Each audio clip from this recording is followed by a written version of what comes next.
Hello and welcome to another video update from the Montana Department of Livestock. I'm Christian McKay, the Executive Officer of the Board of Livestock, and with me again today is Dr. Tanya Shizmansky, who's a staff veterinarian here at the Department of Livestock.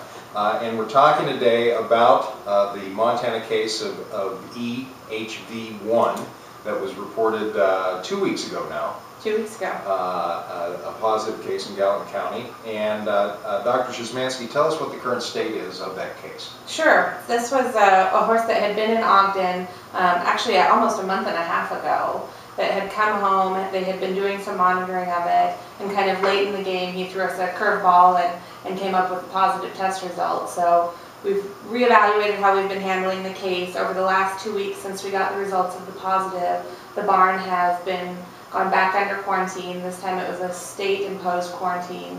They've been monitoring all of the animals on the premises for the last 14 days, temping everything, no temperatures, no new clinical signs, and this horse also continues to do well. And since that time we have tested him an additional time, and he's put forth a new negative test. So we're back to negative on him, which is a good thing.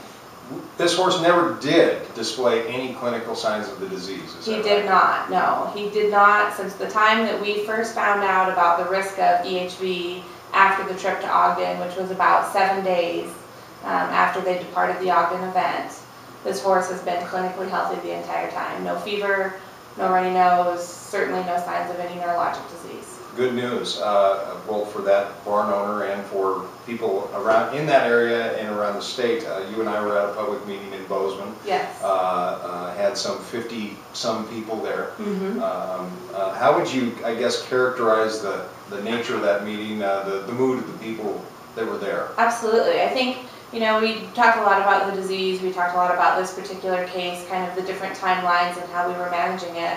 But the bottom line for everybody that attended that event was, what is the risk to my horse going down the road?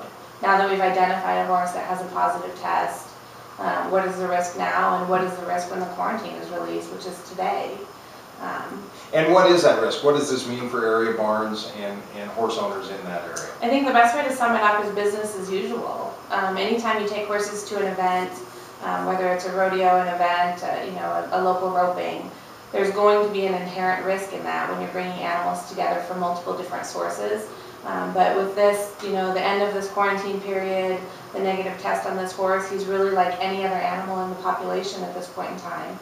And the risk to horse owners is the same it was before the Ogden event.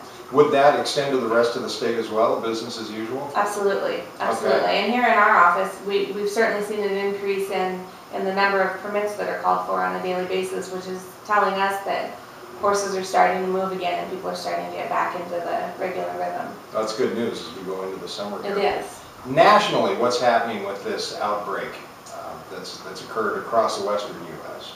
Sure. California is probably the state that was hardest hit by this outbreak of EHV1. They had, I believe, 19 positive cases over the last 6 weeks. California has not had any new cases in the previous 14 days. They said that the outbreak in California is coming to an end. Washington, Utah have also posted similar messages saying that the disease risk is back to what it was pre-Ogden. Okay, so good news for people traveling into that area. Good news all around. Yes, yep. Indeed. Okay. Well, Dr. Shizmansky, I appreciate your time and thank you for giving us this update. Again, for the Montana Board of Livestock, I'm Christian McKay, Dr. Tanya Shizmansky. We hope you join us again. Thank you.